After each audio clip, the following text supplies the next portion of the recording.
West Side. What's up, everybody? Hey, this is cool. A few people showed up. Wow, that's cool. I was thinking maybe 1, 2, or 3. Just as I appeared on camera, a couple of you decided, okay, show's over for me, and you dropped out. That is kind of bizarre. Not sure what that's all about, but now you're back. Okay, excellent, very cool. Let's see who I got here, which I'm assuming is going to be mostly the West Side boys. Carlos Mo, hey, you're testing it out. It works. Good to see you, sir.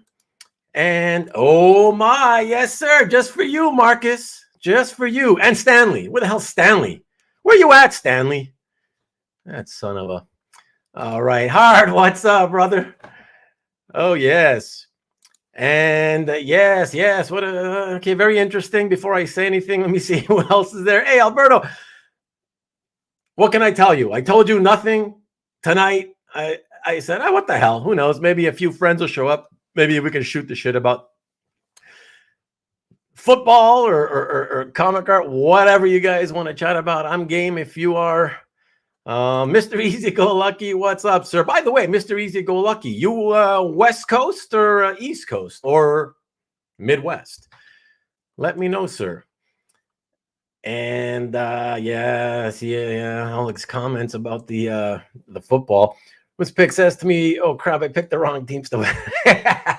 I don't bet. I don't bet. Neil, good to see you, sir. No, I don't bet. Actually, it wasn't as important to me because none of my three teams that I follow most were in it, so it's not as important. But still like to watch a good game. The second game, the one that just finished, was a good game until we'll talk about that last call that the ref decided, hey, I think I want KC to win this. Let's give him an easier field goal attempt. That's what it seemed like to me. I don't know. I didn't see it. I got distracted and I didn't see the replay. But watching it live, I thought it was a good hit. Maybe a tad late, out of bounds, a tad, but not enough for a flag. And I think the refs must have thought the same thing because it seemed to take a while for that flag to finally be thrown. So whatever. I don't know. Rickster, what's up, sir? Good to see you. Of course, Hart, good to see you. Hey, honey, get to bed. Yes. Well, again, West Coast, like I said, West Coast. It's early for them. And early game ended 7 minutes into it. Oh, boy. Yeah, thank you, sir. Thank you. Hey, Mike, the hours left to vote in the best of. Yes, go ahead and vote. If you haven't done so yet, West of the best. Get here and we'll do the rest. Nice. Scruffy Rubinovich. Yeah. It's been like this all day. I wasn't going to come on. So I was like, whatever. I don't need to shave. That's true, Marcus. Come to think of it, right? He's not usually there at the beginning and he suddenly pops in acting like he's been here all along, right? Yeah. And then asks it to go 5 more hours. Yeah, that is funny. Okay, LA, let's get rolling. Right, so before we get rolling, because I got nothing planned, so I don't know how you'd like to roll, but I'd like to once again, even though this always falls on deaf ears, I would like to extend the opportunity to any of you people watching, my friends. I would think my friends would do me the favor at least. Any of you, 1 of you, 2 of you, 3 of you, whoever. Let me have you in here with me. Just pop in on camera. Why not? You don't have to hang out for the duration. You can stay a few minutes and leave. You can stay as long as you want or as little as you want. But it would be nice if some of you, at least 1 of you, would be willing to be in studio with me. It makes it much easier to talk with the rest of you because, the YouTube delay. The way it works is, don't forget, it starts with me. Everything I say, you're only hearing it 10 seconds later, right? So the feed out to you guys is already delayed by about 10 seconds. And then it's like another 10 seconds before I can see your comments and replies in the chat, So yeah, so it's weird. So that's why having somebody in studio with me, it gives me that sort of time to sort of bounce back and forth, things between us while, we're waiting for comments to pop in or whatever.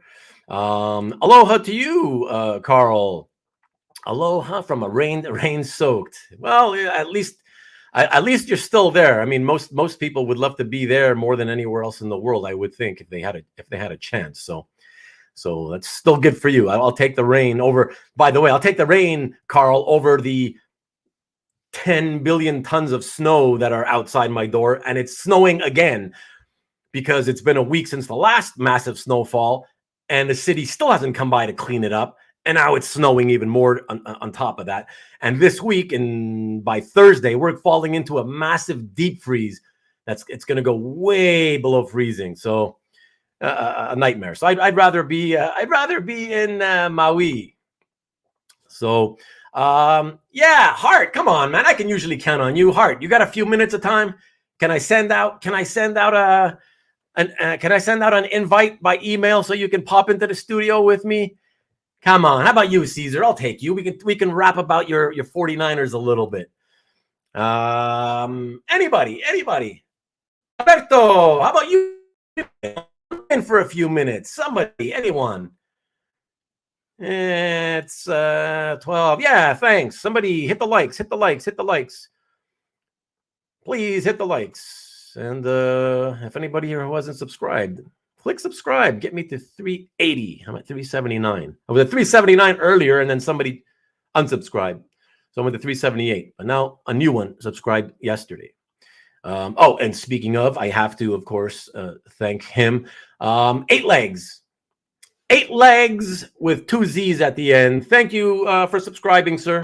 I hope that you are watching or maybe later on rewind. And I hope you watch some of the content that's coming in the future. But thank you very much for subscribing. I appreciate it. And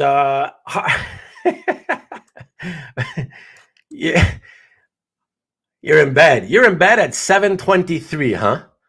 Uh-huh. Okay. Packing. You know what's funny, Alberto? I have things to pack because I want to get, I got to get some stuff out tomorrow, and I definitely need to get it out before the deep freeze comes. Because then I'm not, once the deep freeze comes, I'm not going outdoors. I'm going to stay indoors, and it's going to last at least, from what I can tell in the 7-day forecast, it's going to last at least 4 days, Thursday to Sunday, and who knows beyond that. So, yeah, I gotta get some stuff packed too, and I guess I'll do it late tonight after I log off with you guys, or maybe tomorrow when I wake up. Who knows, Carlitos, what's up, sir? Hey, Carlos, come on, man. Let me send you a link. Come on and jump into the studio with me and hang out. Let's hang out together. Anybody? How about you, Stanley? You can click a link. You can come in and hang in here. I won't ask you questions about personal stuff. Let me send you a link. Come in and hang with me in the studio. What do you say? Marcus is cool. Injury ruined it. Nothing could be done. Yeah, what are you gonna do? One day. Yeah. I'm waiting. I'll be waiting till the cows come home. But yeah. So okay, nobody wants to come. So I this may be a short broadcast. Man, yeah, I don't know what to tell you guys, but the first game today, I mean, it was, I don't know, it was kind of shitty. And I'll be honest. So I've never been. I'm not a follower of the 49ers. But I've never hated them. For reasons I can't quite even explain. I've always hated Philadelphia teams. Like I said, I've never even been to the city, but in baseball, I always hated the Phillies, and I hate the Eagles. I've never cared for these franchises. So yeah, I wanted the Niners to put, but listen. I do want to say, Marcus, and you can say whatever you want. That's fine, and let me know what your feelings on it. But to me, my takeaway from that game, my biggest takeaway was it just I felt like I was having deja vu because I felt like I was watching the Michigan versus TCU college football playoff game where Michigan had played amazingly well all season, undefeated, and suddenly shit a brick during that game and just one self-inflicted wound after another. They beat themselves. I don't mind, you take a loss here and there if it's a good loss. But when you lose because you 5 or 6 self-inflicted wounds, constant penalties and stupid things like that, that's what pisses me off more than anything. And that's what Michigan did. And that's my takeaway for the 49ers games. They you can say, whatever about calls by refs and whatever. But for me, the biggest takeaway is the 49ers kept shooting themselves in the foot. Stupid penalties they kept taking, whatever. Yeah, that was my biggest thing. So whatever. It wasn't even a contest. It was just a blowout, essentially. It was just, at least if it's a close game, it's more exciting, Yeah, not gonna happen, Stanley. Bill Burr, not a Philly fan. Is that right, Rick? Okay. So it doesn't, why'd you say? Alberto, yeah, I mentioned it on a past show, and I think Nick was watching. I think, but Nick is not a sports fan anyway, so he'd be cool with it. I think, yeah, I think so. What is up? What is up, Jason? Hello, Peeps. Horrendous officiating all day long. Yeah, somebody already mentioned that. That is so true. This guy, I don't know what they have to do, but something has to be done about officiating. It's just god awful. But again, look at this second game. Come on, like I noticed nobody really said anything about the second game, about what I said earlier about those last 20 with 20 or what is it, 30, 20 or 30 seconds to go. When Mahomes ran for the first down and got knocked out a little bit out of bounds, whatever, and he gets a delayed flag for the 15-yard penalty to make it a 45-yard field goal instead of friggin' 60 or whatever. What was that? Like, whatever, man. Such a beautiful game. It could have, I feel from that distance, there's a much better chance he would have missed the kick, but at least it would have been super exciting if he had made it. That would have been incredible, right? But if he misses it, at least there's overtime, and that's exciting. And instead it finishes on a, not easy kick at 45 yards, but still, it's also not super difficult at the pro level to hit 45-yarders, right? So to me, that just, what a way to ruin the game. That's to me, that's just a shitty ref call that destroyed that. Carl, so was there ever a show on original art restoration? Certainly not on my channel. I think it's a topic that's been discussed. We've talked about it a bit here and there, right? So somebody brings it up, and yeah, and we talk a little bit about it. So we've done that kind of talk on restoration, but I certainly have never done a show just on restoration. Not a big fan of it, to be perfectly honest with you, but yeah, if there's any question in particular that you're curious about with restoration conservation, throw it out there, man. Throw it out there. I'm curious as to what you might be thinking of. If you can't do any ball control with offense, your defense is left out there to dry. Yeah. Yeah. I mean, anytime your offense is not clicking, you're leaving your defense. You're hanging them out to dry. Of course. They will take penalties when they are out there so long. Yeah. I know, but that's the thing. You're out there long. You're getting tired. Listen, it's the pro level. Say what you will, but it's still the pro level. These are elite athletes. Part of being an elite athlete is still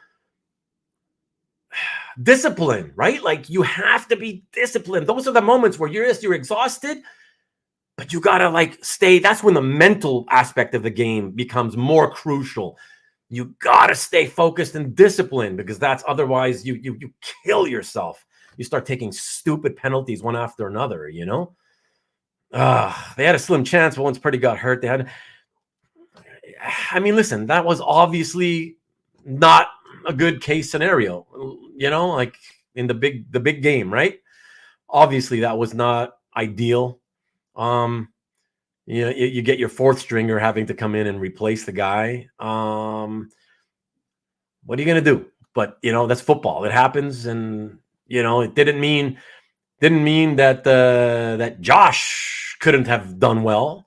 But as soon as he screwed up that snap and dropped the snap, right, and he turned the ball over, I mean, I think that was it from there, and that set the pace for the rest of the game, where there was no coming back from that. I knew from that point forward his confidence.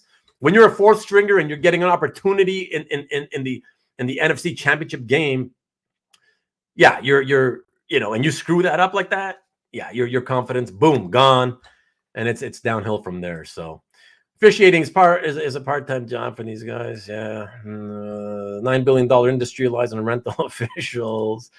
Thanks, Mr. Easy Go Lucky. Thank you. Bastard officials.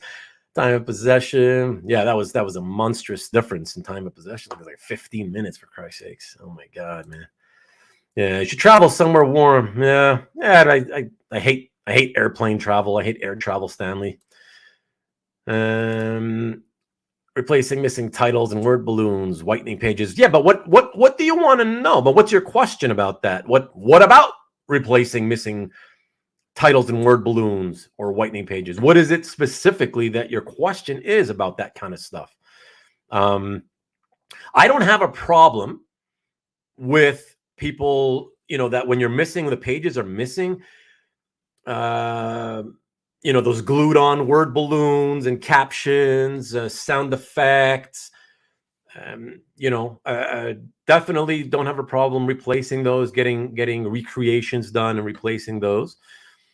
Yeah, so I'm good with that. I'm good with that, because you're never gonna, it's not something that's missing that, there's a chance it may turn up one day. You're never gonna go on eBay and have find somebody showing you, oh, look, I'm selling these this specific word balloon and caption from this comic, this page, this issue. It's never gonna happen. So yeah, your choice is, if you're missing these balloons, and especially if it makes the page look a little more unattractive, perhaps because it's, you see a glue stain, a yellowing glue stain, then yeah, your choice is really pay to have the glue stain removed, or pay to just recreate the stat and stick it over it, whatever. So yeah, I'm good with that. Whitening pages, I'm not a big fan. I'm not against it, but I'm not a big fan. But the reason I'm not a big fan of whitening pages is because it seems that even these guys that are, the main guys in the hobby who do this stuff, who are known, for doing the majority of the work, they don't always do a great job. Like, they're not consistent. I have a lot of friends who get work done, right? And this takeaway that I have across the board is that I often see a friend will show me some work they got done, and I'm like, including whitening, right? Or we can call it deacidification, right? So getting rid of the acid, right? That causes the yellowing in the paper, and so sometimes it looks great, and it's like, oh, okay, yeah, it looks nice. But other times, I'm telling you, it looks terrible. And what do I mean by terrible is the longer that, the way they do it is, from my understanding, is they have the page submerged, completely submerged in some sort of solution, a chemical bath, if you will. And you have to leave it there a certain amount of time for the acid to leach out.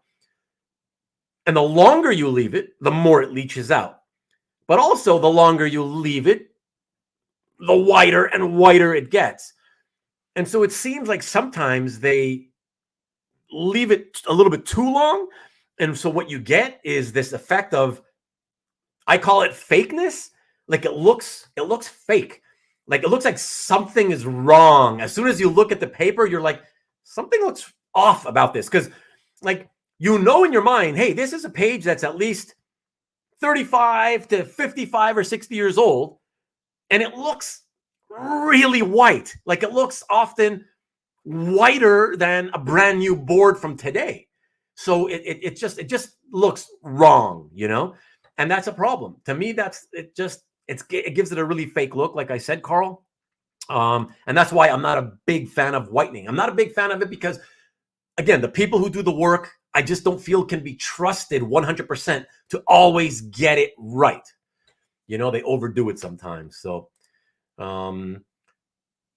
should be disclosed. Oh, sure. Listen, this question is something that I certainly remember. We talked about this in the past, and anything that is out of the norm, let's call it, okay, out of the norm in this hobby should absolutely always at all times be disclosed. Absolutely. You should always disclose it for sure. Yeah, it's for me, I've always said I'm a very big proponent of full disclosure, right? Anything that's out of the ordinary on a page should be disclosed. Whether that's some kind of weird damage that you can see and you're not sure that in your photograph or your scan, it'll show up as well online, right? You want to be sure the potential buyers know exactly what the issue is. So full disclosure, absolutely. You know, restoring and conserving artwork is not the norm, right? It's the vast majority of pages are not conserved or restored. So that's outside the norm. And so of course, it's all about honesty. Like it's not part of the norm. So ergo, you should always absolutely disclose it. And that's one of the unfortunate, ugly sides of this hobby and the comic book hobby is that most people are so focused on the money and making their money and not wanting, obsessed with not wanting to be the one holding the bag, that they're always, willing to be a little dishonest so that they're not the ones left holding the bag and they can maximize whatever money it is they're trying to make. That's just a fact. Okay. And the hobby has always been, any hobby where restoration and conservation has been involved, any hobby, that dishonesty is prevalent. So it's just a fact of life. So to answer your question though, yes, of course it should be. Is it usually disclosed? No, it usually is not disclosed. What do you want me to tell you? And that's by people who should know better and do know better, and they still don't disclose it. So there you go. Correct. Exactly what I said. Yeah. A chemical bath, and it's the deacidification. Exactly. Like cosmetic surgery. Yeah. And always disclose any information you have about a page. Exactly. Look, you guys know, man, and exactly, Marcus, exactly. It gets too white and it just doesn't look genuine. It looks, like I said, it looks kind of fake. It looks like it's weird. You're like, is that like a copy, or, is that some kind of a fake that somebody kind of did a recreation of on a brand new board? It's yeah. So that's why I don't like it. I mean, it looks great when they do it right, but I personally would never send in my stuff to get it done.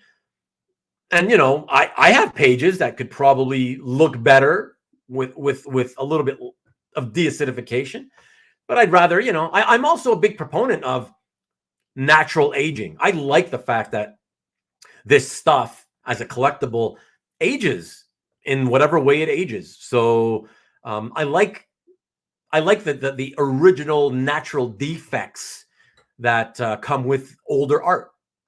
It gives it character. Right. And that's how I feel about it. And sorry about that, guys. I wanted to keep it here. It's like people that x-ray old bottles to turn them dark purple. They look fake. Rick, I can't say I know what you mean. X-raying old bottles to turn them purple. I don't know. I've seen that or heard of that. For what purpose are they doing that? Let me know. And really appreciate a little bit of yellowing my older pages. Yeah, exactly. Alberto. It looks aged. It gives it that character, and that it's its own age, you know. Yeah, you're welcome, Carl. Anytime. Anybody else have any other questions? I would love it. Throw them at me, because, you know, I don't know what else to talk about. If you guys don't want to talk about anything in particular. We're up in Stain. What is the oldest page that still exists? Do they fall apart at some point due to age? I mean, I don't know that we can really say in terms of comic book art, right? Like mainstream comic book art, there is at least one existing page we know of from Marvel Comics #1. That would be, yes, the first Marvel comic with the first appearance of Namor and the Toro, I guess, the Human Torch and the Submariner. So there's at least one page, maybe 2 or 3, but yeah, there's a page from that. So that's late 30s. I think there might be, I think I might have seen pages from like sort of like 1936, 37, 38, like humor comics, like some of the earliest mainstream American comics. They would just bundle up together like humor stories and publish it as a comic. So something like that might exist. And it looked like in fine shape. And by the way, the Marvel Comics 1 page looks to be in nice, fine shape. You know, it doesn't look like, oh, you know, that one is got 80 years of age to it as opposed to a 45-year-old page. You know what I mean? Like it yeah. If you didn't know what age it had, I don't think you would say, oh, wow, this looks like it's definitely 80 whatever years old, you know? So, yeah, as to, you know, this stuff hasn't been around long enough for us to know whether they fall apart completely or disintegrate at some point, right? Like, you know, only time will tell the tale to that question. And then we'll see if you know, 200 years from now, will they disintegrate? My guess is no. And I say that because think about it. Today, it's a well-recognized collectible. Same with comics, right? Comics, the newsprint is cheaper quality paper than the Bristol board. But even those, I think, will last a long, long time, maybe even forever, eternity perhaps, because of the fact that pretty much every comic today is being taken care of by the people who own them, right? They're taking care of them. Whatever kind of plastic bag you use to hold these comics in, you know, even people who use the cheapest bags eventually, ultimately, will swap out the bag for a fresh bag, you know? And so, yeah, so I believe the comics and art will outlast us and our ancestors well into many generations. But we don't know for sure unless, again, you know, you could live that long to find out, you know, but we'll never know because they'll definitely outlast all of us, you know. Let me see. And way too white, not to look through white, not to look through whiteout goggles. Oh, not good to look through whiteout goggles. Okay, you threw me on that one, Hart.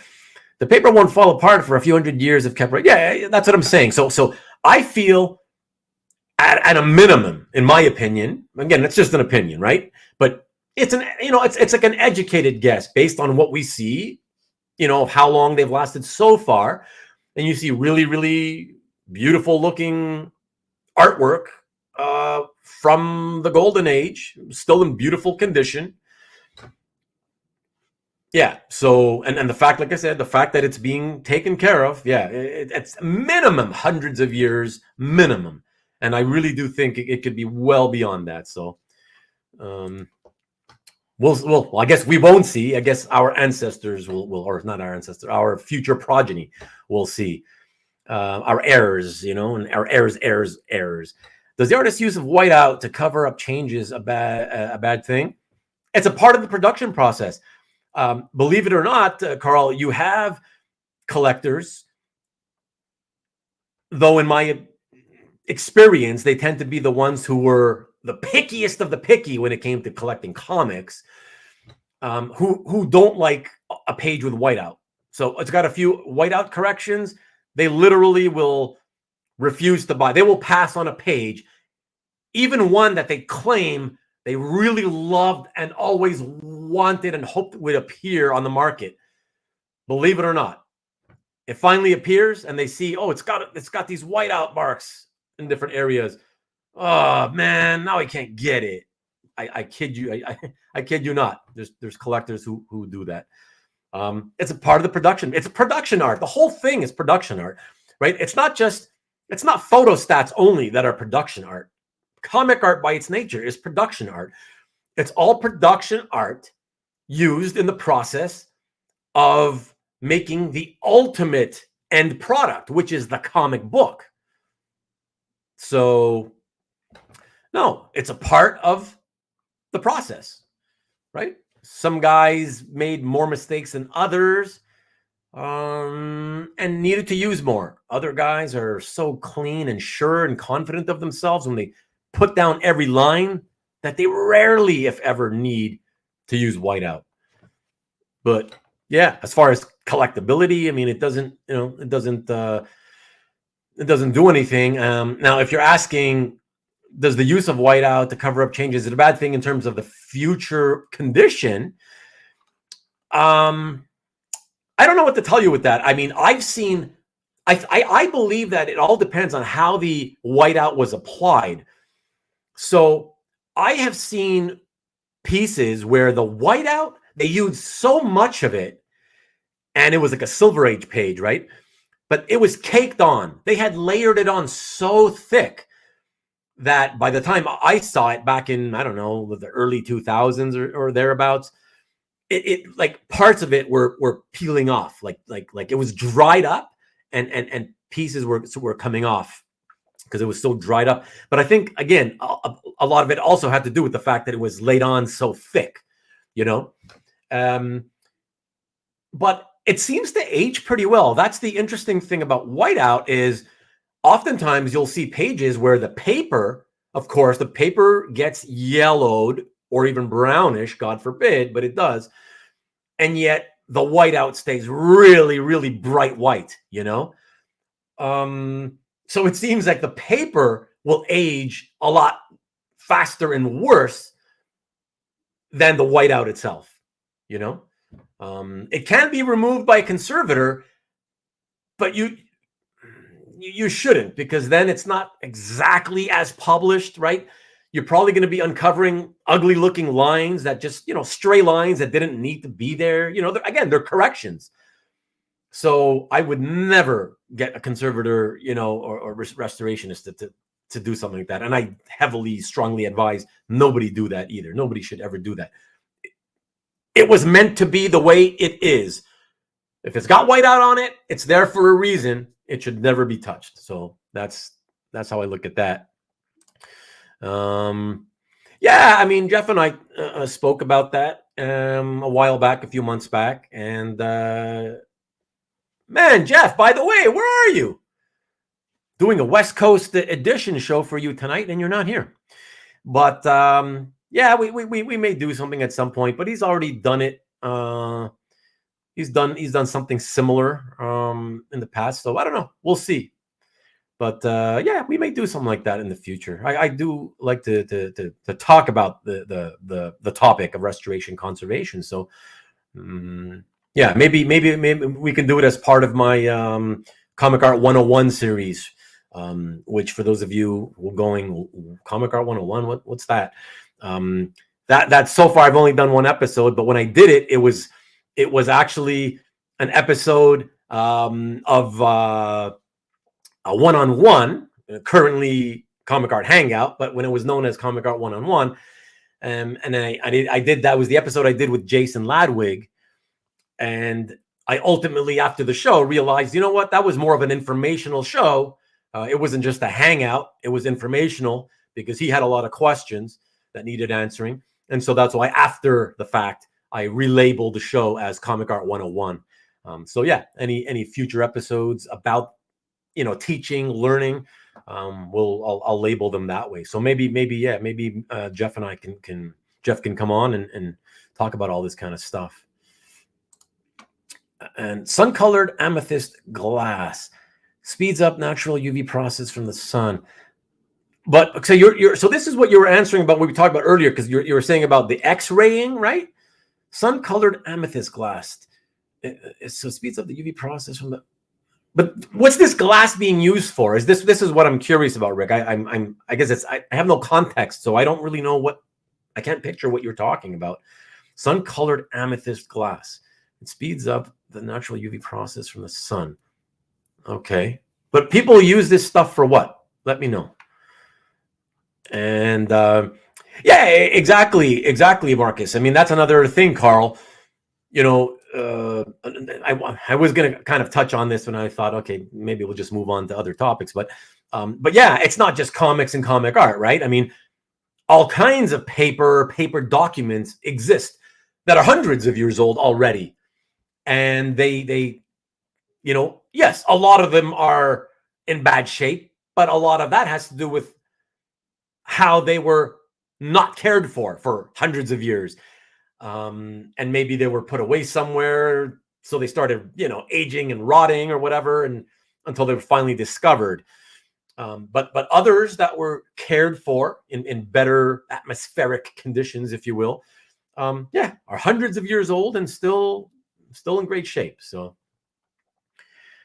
Hart says, I have a couple of Golden Age pages in my collection that are very tan and brittle. Yeah, I mean, I've seen some of those too, right? Exactly. It depends. And don't forget, it also depends on the type of paper used. Some paper was lower grade than other paper. So, yeah. I mean, but again, conversely, I think some of us, certainly I have, I've seen the brittle Golden Age art, and I've seen, you know, that are brown and brittle. And then I've also seen like nice off-white tanned Golden Age art pages that are nice and supple. The paper is really supple. Beautiful, right? So, yeah, there should be strips from the early 1900s. Yeah, there's plenty of strips from the 1900s that exist. Yeah, exactly. And again, yes, some of them I've seen are in pretty bad shape, but a lot of them I've seen are like, wow, like impressive condition, you know? Yeah, so there's a guy in calf with French illustrations dating back to the 1880s. Oh, that's cool. That's cool. And yeah, and listen, don't forget, that's not even, I mean, relatively speaking, when we talk about comic art, right? Oh, that's old. It feels old, right? Because mainstream comics have only been around since the 30s. But if you think about it, just in terms of, you know, how long paper has been around, paper documents, books, yeah, the 1880s is not really all that old when you put that in context, you know. But that's interesting. I'll have to find those. Alberto, my oldest page is Tales of Suspense 59, but I guess that's not that. No, exactly. That's really, relatively speaking, that's still young, you know. And don't forget, like I said, a lot of this stuff, it was people took care of it. Like the people, even in the Silver Age, right, in the 60s, the people that got their hands on this stuff, most of those people treasured it, right? Whether it's because they bought it for $5 a page from a convention, an artist at a convention, or whether it was, you know, pilfered from the Marvel or DC offices. The fact remains is that whoever owned it, they loved it. So I think it's a fair enough assumption to make that they probably, in most cases at least, took care of it. And, you know, put it away somewhere nice and flat and, you know, in the dark or whatever, to keep it safe, you know, so to keep it from getting damaged.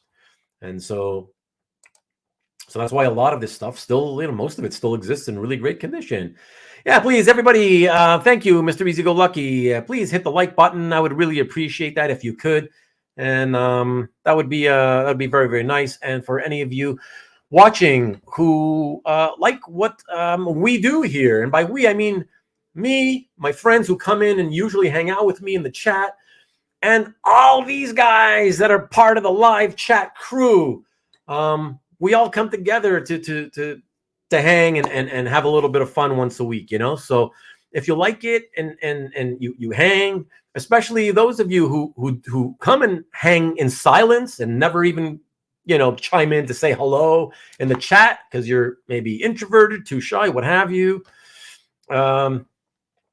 Please hit the subscribe if you haven't done so already.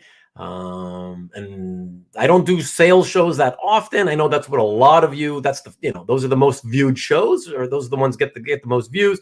I don't do them often, but when I do, if you subscribe, that's the one way you'll for sure never miss a sale. And I've had friends who were too lazy to subscribe who missed some of my past sales shows because they were too lazy and stupid to just hit the goddamn subscribe button. All right. And you know who you are. I'm not going to name drop you, though, even though I like the Yankee chains. But yeah. So yeah, please do that. And that way, at least if you're primarily interested in art sales, at least when I finally do another one, you will get notified. So hit the subscribe. Oh, and the little notify me button or that bell icon button. Hit both of them. Thank you. Rick, what are you saying? The manganese in the old glass is what would turn purple from the sun. Okay, they stopped using it when World War I began and they needed it for the warfare. Okay, but again, see, Rickster, I need you to come into the studio because I would have already had my question answered if you would just not be so shy and come into the studio with me. What I'm asking you, though, is this glass, what is it used for? Like, are you talking about glass used like for a window pane? Are you talking about like some kind of is it only bottles? Because you mentioned bottles. And if it's just bottles, is it just bottles to do what? You decorate, you change the color of the bottle to do what with it? To just leave it there and it's decorative, or like what? That's what I'm trying to get at here. Carl, I got nickeled and dimed because a page I was trying to sell had whiteout used. Oh, an Art Adams page too. Listen, my friend, there are all kinds of people from all kinds of walks of life in this hobby, and just like any hobby, and just like in any other hobby, you will always get scumbags who will try to nickel and dime you and use stupid reasons, anything they could probably pull out of their ass to try to talk you down. Okay? Like I said earlier, that's what I was talking about when I meant a lot of the dishonesty. People who don't declare and disclose when there are things to be disclosed. Let's just say that. Right? So this is the same thing. They did the same similar dishonesty. Whatever. It is what it is, man. Don't give in to those people. Whatever. Let me tell you, Carl, right here, right now, I can tell you for an absolute fact. This is not even my opinion. This is a fact. Sometimes if I'm giving you an opinion, I'll tell you it's just opinion. This is a fact. You can take this to the bank. Comic book art whiteout, any whiteout on a page of comic book art is not a defect. Okay? Now, that doesn't mean some people don't have reason to dislike whiteout on a page. I'm not saying that. Okay? Anybody's free to dislike whiteout on a page if they want to. No problem. But don't ever give in to somebody trying to get art from you at a cheaper price than you want for it, simply because they're trying to use the whiteout as an excuse, for it being like a defect. If they don't like it, tough titties for them, is what I'm saying. All right, you stick to your price as long as you come to an agreement on a fair price. That's all that matters. Don't ever lose money simply because somebody's going to try to make you believe that the whiteout is a problem. It's a problem to them personally. That's one thing. That doesn't affect the price, though. It's still the only one-of-a-kind piece in existence. So take it or you leave it. If they don't take it, believe me, somebody else will, especially Art Adams. You could take that to the bank. We're up and staying. I think these boards will decay faster than paper due to all the handling they went through. Hey, man, that's your opinion. Like I said, we won't know we won't know definitely because we'll all be dead before we can find out. So that's all I can tell you, you know. And Caesar, white out by artists, not an issue. Thank you, sir. You can all listen to Caesar. Caesar also very knowledgeable, knows what he's talking about. Hey, what up, Iranga? I'm getting to you late. I know. I'm way behind on these comments, but it'd be easier for me if I had at least one of you come. Hey, Iranga, if you're still there, I know this was like 16, 17 minutes ago, but if you're still there and you feel like hanging in with me, let me know. I'd love to have you in here and hanging in the studio with me. As long as you want, as briefly as you want, I don't care. It's easier for me to get to all these questions because I can get to them faster while a friend is speaking when I'm not speaking. Yeah. What does everyone use to scan their art? Well, a mixture of scanners, their phones, actual cameras, believe it or not. So that's basically it. It's to each their own. A scanner will always give you the absolute best quality image. So I've always been a big proponent of scanners.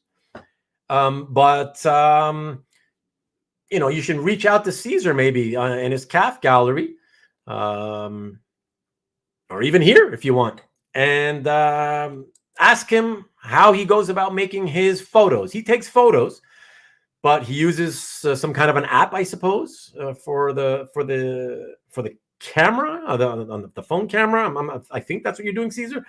Anyways, he has something that he does that makes them look like some of the best photos you can get. It's the best quality for a photo you can get. So ask him if you want there. We're up in Spain. And there you go. Thank you, Stanley. It's 15, 16 minutes late, but I did. Whiteout is a tool of the artist and a correction method. Both are good. Thank you very much, sir. That is true. The aliens who take over the earth will have to worry. I thought the geeks were going to inherit the earth. But that's us. We'll be dead, right? So exactly. We will never know what will happen to this stuff, I guess. And Caesar again. I find whiteout to cover a dedication dumb, though. Yeah, I'd rather have a to David on the art than a glob of whiteout. I know what you mean. But I would say to each their own. Again, in that case, for me, I can tell you though that I'm as you could probably imagine by my views on other things. I've always been on the side of, I certainly would not be the one to ever white out some guy's name, right? The dedication. To me, that gives it a bit of provenance. And just because you don't know who the David is on the to David or the to Dong, right? You especially don't white it out if it's dedicated to Dong, right? But you don't have to know. All it knows is it tells you a tiny little story that, hey, at one point, this was probably drawn or sold to somebody named David at a convention, or, it's a little tiny piece of provenance. So, yeah, I definitely would never white it out. And I also, though, I am of the, I fall into the category of collector who yes, I prefer, my preference is, of course, I would rather it not have a dedication at all. Let alone to somebody who I don't know, but it would not stop me from buying a page or a sketch or whatever. If I love the art, I'm buying it. That's it. Period. That doesn't bother me. And for those of you who don't know, perhaps Carl, because you asked about this kind of stuff, I can assure you that yes, there are definitely a lot of collectors who are bothered enough by it that they would never ever buy a page or a sketch that is dedicated to somebody. So interdimensional beings don't mind white out. Yeah, exactly. Aliens have better methods of preservation than us. Well, we'll see. White out, it's how the sausage gets made. Hey, Carl, Mr. Superman fan. I love that. And any additional handmade aspects of a page. Yeah. There you go. Knights of Old. What's up, buddy? I've seen some BWS Weapon X pages that have tons of whiteout on it. I'd still take it. Yeah, exactly. Thank you so much, Mr. Easy Go Lucky. Please hit that like, everybody. I don't know how many we have. I can't see on this software. I see Marcus said 18 likes out of 23 watchers. Okay, well, hopefully it's a couple more now. But thank you so much. Tony, what's up, brother? Buy it as it is. Hey, everybody. I want you to introduce you. I know he's not on camera, but I want to introduce you to my friend Tony. Tony is actually going to be my in-studio friend guest on the 5th. So next Sunday. And so I hope you give him a nice warm welcome. And I'm going to show you here. This is next week's. Check this out, man. Comic Art Hangout with Tony Chavez Jr. and, as usual, the live chat crew. And we're going to show a lot of art. So next week, get ready for that, guys. Tony is going to show us, or he's going to regale us with tales of the artwork that he collects. And he's got some really cool pieces. So, yeah, I hope you all tune in next week, because I not only want to show you Tony's art, but also because I met Tony a couple of years ago. I met him through Kavi, who you all know now, and this demarcation point that I've mentioned in a few times in the hobby, where the original art guys are here, comic book guys are here, and that includes comic book guys who got into original art, but they still stay and hang more online with the comic book guys. And Tony's kind of like on that side, right? So he doesn't even have a gallery on CAF. But he's going to be new to my audience for sure, completely new. So please be very nice to him and show in next week to give him a nice warm welcome. And show him some support, because I'm trying to do my best here to get some crossover between our two hobbies, right? The art guys and the comic guys who collect art. So that'll be a lot of fun, and I'm looking forward to it, Tone. All right, so let me get back to here, to you guys in the live chat crew. So, I missed a few. Sorry. Aranga. Shit, I left it, man. Tonight's not the best, though. No worries, man. No worries. I figured I'd give it a shot. Exactly, Tony. Exactly. But I'm a night owl. I'm always up late. So for me, this is literally no big deal. It's all about how it's worded. Yeah. Wouldn't negotiate. Oh, yeah. Okay, hold on. Man, I missed a lot. See? This is what you see, understand, guys? Just so you understand. This is why it's very helpful to have somebody with me in the studio. Because while they're doing a little talking, I can get through all these. Oh my God, there's so many more comments. So, feedback. Thank you. I hope it helps, Carl. Old antique ball. Oh, okay. I see. The purple color looks cool. Okay, cool. Thanks, Rick. I appreciate you clearing that up. And Alberto has a colon cover where the shield is basically all redone with whiteout. Yeah, I've seen stuff like that. And some folks have asked me why the shield shows so much whiter than the rest of the page. I don't mind, but others do. Yeah, exactly. Believe me, I'm sure when the day comes that you want to sell that piece, if that day ever comes, which I know it won't, because your son is going to carry on the tradition. But if it ever did come, no doubt those people who have a problem with whiteout will somehow not have a problem owning that page, as long as they can talk you down on the price big time, right? Boy, you gotta love the honesty in these hobbies. Thank you. Yes, I get that now, Marcus. And yeah, that's why everybody's so helpful, Carl. That's why I love it. It's all of our show together. That's awesome. Hey, do you know if Mike Perkins has any Captain Mark art left? No, he doesn't. In fact, on my website, there is one page. And from his entire output on the Brubaker run, we have one last page still remaining. It's on the website. I forget what page it is. It's not like there's cap on it or anything. So yeah, not a great page, but it's literally the last page remaining. And Rickster says, same guy probably wants a discount for a page with clip exactly. Those clip corners. Yeah. Yeah, sorry I'm getting to this late, Marcus, obviously. I don't know what I said was the tough talk, but I know it was generally around what we were talking about earlier. So that's cool. Artists like Dave Finch and Steve Platt use whiteout as a tool. Well, yeah. Mike Snitzer. Hey, that's a new name for me. Mike, are you a subscriber? If not, I would love it if you would subscribe. And hit the like button. That would be cool too. Do I know you? Is that a fake name? Let me know, Mike, how you found my channel. I just love to see new people come by, and I hope you will come by in the future again. Yeah, that'd be awesome. I love seeing that. That's so cool. So cool to see a new name. Because it's most of us is usually the usual suspects, right? We all know each other. But so yeah, it's cool to have new people. So I love it. Good to see you, sir. Thank you.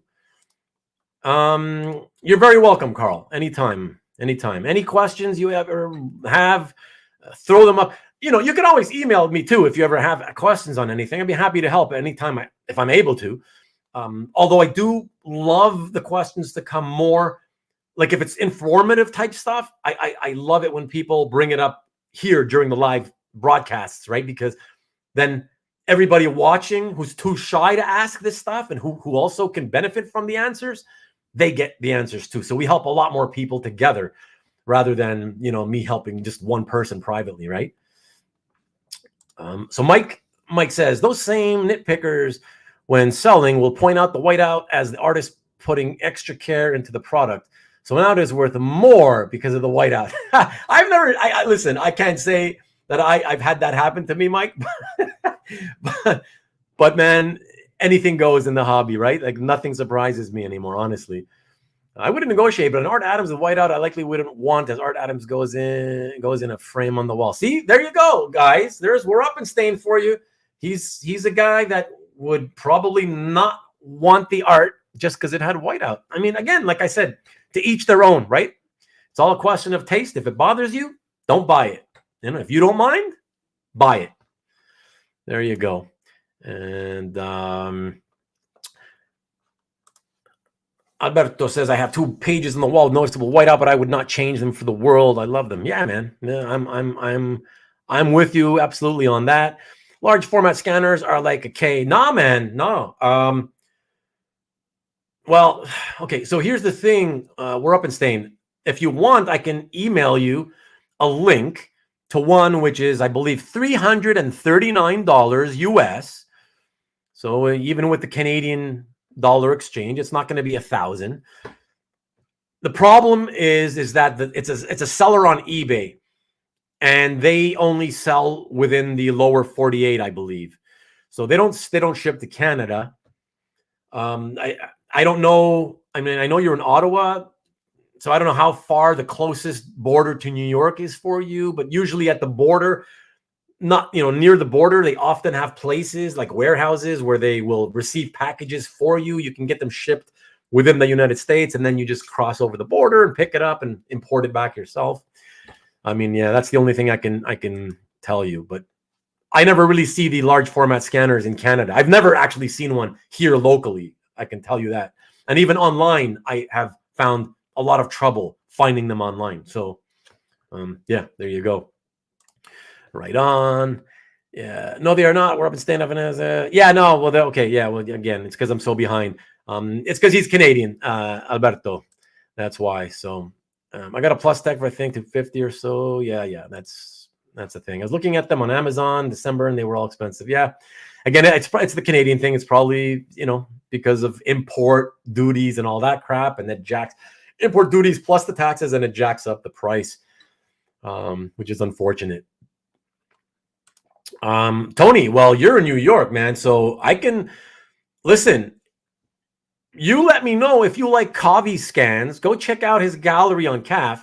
And if you like Kavi scans, if you think like those are like really good, which I do, let me know and I will send you the link to the eBay seller that I sent to Kavi. So it's the person he bought them from. It's a place out in California, and yeah, the scanner makes nice scans. In fact, I have another friend who took my advice somewhere in Massachusetts. He bought it, and then he told me it doesn't work because his computer system. Sorry, that's not where the air quotes should be. The computer system that he has is too advanced for the scanner. I don't know what the hell he's talking about. He uses a MacBook Pro, I think is what it is that he said he had. I think he just doesn't know how to set it up. If you want, I'll give you the link to the eBay page. You can look up all the specs for yourself to see if it would, work on your system. And if you want, I can talk to my friend in Massachusetts because he just has it sitting there, not using it, and I'm sure now the warranty is probably gone. It's only been, I don't know, maybe a year, maybe a little less, but I would think he might be willing to sell it to you for way cheaper. It's brand new. It's $339. So it's still a bargain for the quality of scans you get. But yeah, let me know, man. Let me know by email or whatever, or privately, whatever, or here if you want. That's cool. Plus Tech, it's the one I use. Okay, yeah, well, we're up and staying. If you got one, you got one now. That's cool. Scans just fine. And Tony says, only buy the 2 Tony pieces and make up a behest story. And I got it. It's nice. But is that true, Tony? Tell me the truth though, without being facetious. Would you not buy something if you really loved the artwork, would you not buy it because it was personalized to someone? Let me know. And Alberto, now not sure how much it is these days, but should not be. Yeah, no. And certainly in America, they are not. You can get plenty for below $500. Absolutely. And you must have been doing this while I was talking you up earlier. Okay. Yeah. See, it's hard. Context is hard after it's been several minutes that I'm getting to your comments. The one I got shows $349 US on Amazon. We're up in Spain. Yeah. The one I got is a little slightly cheaper. Funny. Yeah, it's funny. The same scanner is 1,500 Canadian. Yeah. I guess it has to do with the it's not just taxes. It's more than anything. It's because the machines are more than likely built outside the United States. They're probably built in China, right? And only distributed from the United States. And so those electronic type, I know from past experience, electronics that are manufactured in Asia and then sold in the United States, distributed from the United States. They tend to, if you bring them then into Canada, they typically tend to have an extra 40% tacked on, something like that, 35-40% in duties. Yeah, so that's kind of what explains it all. Okay, so let's see what else. What else do we have here? That's when it becomes okay. Carl says the Epson Workforce printer scanner is a great option between dollar range, but from bosses. Yeah. You Americans have great options. That's the wonderful thing is in America. There's always tons of options. You look around, you get nice, affordable options. That's great. Mike's talking again. Epson Workforce is a super cheap from Amazon or Niue. I got mine for wow. That's cool. It sounds like one of those massive monster, giant, tall ones, though. Is it?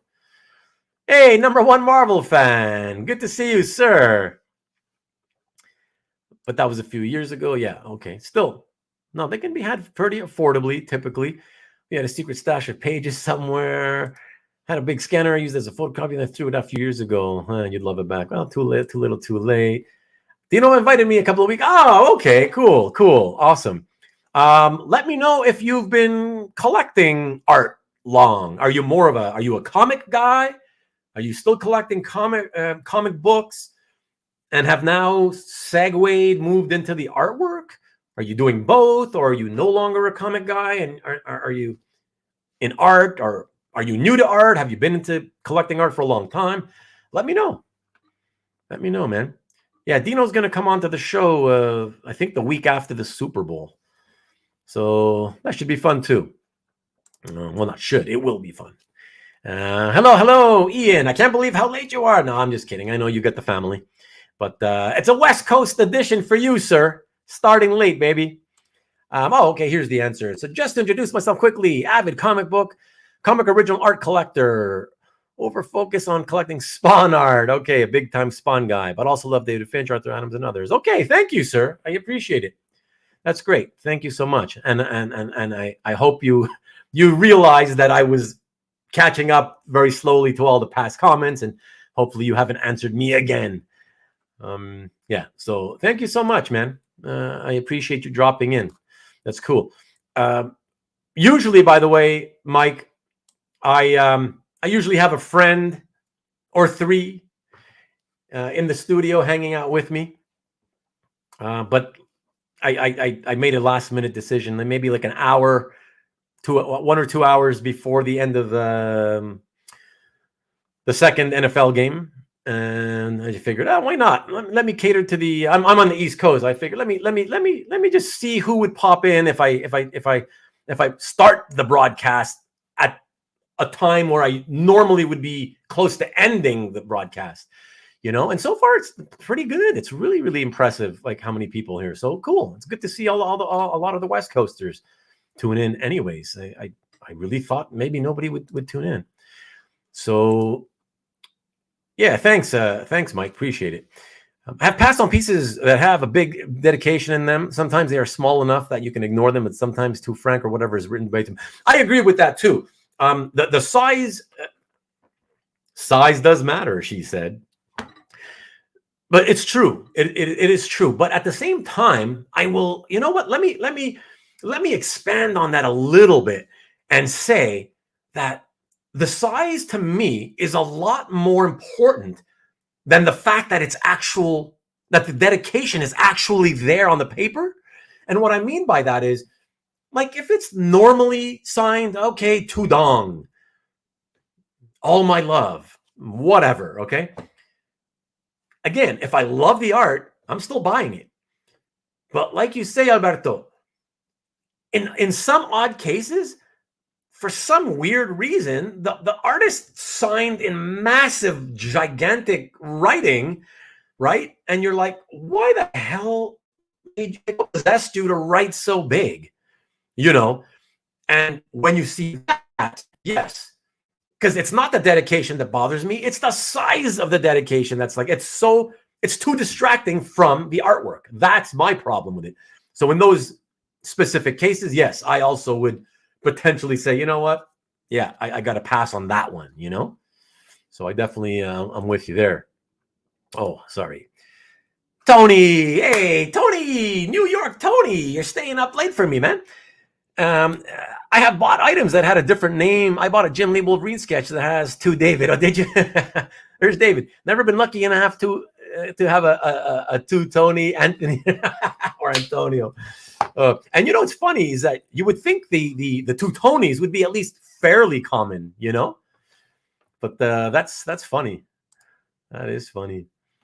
And finding two Alberto is near impossible. I would say so. It's not, and it's funny because it's not a supremely uncommon name in the general population, right? But once you start narrowing down the pool from within the hobby, then yeah, it's much less likely to exist for you. Pay them duties. Yeah, exactly. Them duties are heavy. Oh, they can be on certain products. I remember once when I was like 19, Marcus, it was in 89, and I crossed the border. I just went shopping. There's like a town. The nearest shopping town is about 30 minutes in across going, south of the New York border for me. And I went shopping with some friends, and I thought, because, especially back in those days, the prices on stuff there, even when you took into account the exchange rate, the fact that you had to pay a lot more, for the to buy the US dollar with your Canadian dollars, even taking that into account, you typically often saved quite a bit of money on a lot of products as compared to just buying them here locally. So I went in there with my friends And I'm like, yeah, I got to get a leather jacket. You know, leather jackets were in back then. It was like a bomber jacket. Lame. Oh, it was cool back then, but lame now. But and I remember buying it, and I'm of course on the way back in to cross the border to Quebec, I'm like wearing it, right, pretending it's mine, and I had it all the time. And the guy starts questioning me. Yeah, nice jacket. I'm like, oh, thanks. You know, and he's like, where'd you buy it? I said, oh, yeah, I don't know. It's some store in Montreal. And he just starts harassing me, you know, like, no, you didn't buy it. You didn't buy it in Montreal. You just bought this. I could tell. He's like grabbing it onto it, you know. I could tell. It's brand new. It's brand new. You just bought it, you know. I'm like, no, I didn't. I swear. I came into the United States with it, you know. And whatever, they ding me. And next thing he's like, yeah, go inside the office there and you're going to have to pay, you know, you're going to have to pay duties, taxes, whatever. So after all was said and done, that damn jacket cost me like 50% more than it otherwise would have. And yeah, it came out more expensive than I could have bought it back home. So those are the things, you know, but these are lessons that you learn about cross-bordering.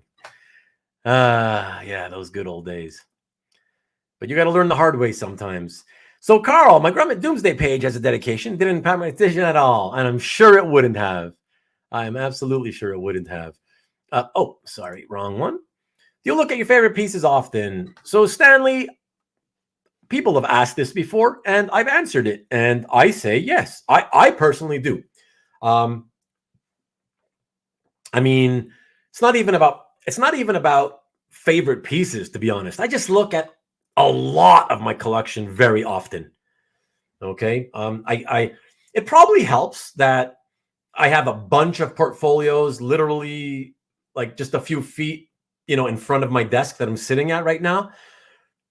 So I can walk into the office, they're staring me in the face. I just grab one and I can just grab one and just pour through them sometimes for like hours. So yeah, I look at my stuff all the time. And in recent years, I will say, I felt I've always made an effort, you know, to look at my stuff more than like a lot of collectors I find who have the tendency to be, you know, it's not a conscious thing that they do, but the tendency of a collector tends to be, you know, oh, what's my next piece? You know, buy, find it, you get it, look at it for a few minutes, and you tuck it away. Okay, and then you're back online looking for the next piece, right? And you tend to forget, and you don't end up looking at a lot of your collection very often. I've always been a more active looker of my collection. And in recent years, I would say in the last 5-6 years, I definitely have made an even stronger effort to look at it more often. So yeah, I definitely, my goal a few years back was to try to pull more enjoyment out of the hobby personally. And that comes in many different ways for me. But thus, that's one of the key ways, right? Because I'm in it for the art, so that has to be something that I enjoy, and so I've made a conscious effort to look at my stuff even more often than I always used to, anyways. You know, so and hopefully you do too, and hopefully others do too. Just try to, you know, if you heard me say what I just said about, you know, tucking the stuff away after you a few minutes after you get it, and then going on to the next piece. You know what I'm talking about. So sometimes you got to force yourself to spend some time with it, you know? So I have 27 pieces framed and hanging on my small office wall. I look at them all the time. And that's another thing. If you do get into framing, that's one of the fantastic things about framing. That's what I love is you do get to stare at art. And I think you, speaking for myself at least, you really begin to truly appreciate the art that much more when you have some hanging on your walls framed, you know? So yeah, I would definitely highly recommend framing some art if you have the space for it. We're up and staying. Are there any resources to find certain pages that have never been on CAF or any dealer sites? Not really, man. I mean, I don't know what to tell you. It's kind of like you're asking, you know, where's that secret stash, right? Or like those of us back in the days when we were like, you know, heavily into comic book collecting, right? what did most of us at one point or another tell our friends, like, what did we wish? Oh, we wish we could find that proverbial little old lady whose son or husband collected comics back in the golden age era, and he recently passed away, and now she needs to get rid of it. We always dreamed of finding those types of collections, right? So that's essentially what you're asking is finding secret caches of these things. And no, there's nothing. I mean, you just have to keep looking online as much as you can, and that's about it. That's all you can do. And of course, I mean, networking, if you're willing to network, the more people you know, the more people you meet, that could lead to that could lead, and often does lead to finding pages for yourself. So that's not something to be dismissed. Networking is good. Takes work, of course, and effort. What doesn't? What worth getting doesn't take, work and effort. So, but yeah, there's no secret ways. If I wish there was little caches of art still out there that we could easily access that isn't on a dealer site or whatever, I'd like to find a page from X-Men vs. Fantastic Four in the 80s. Yeah.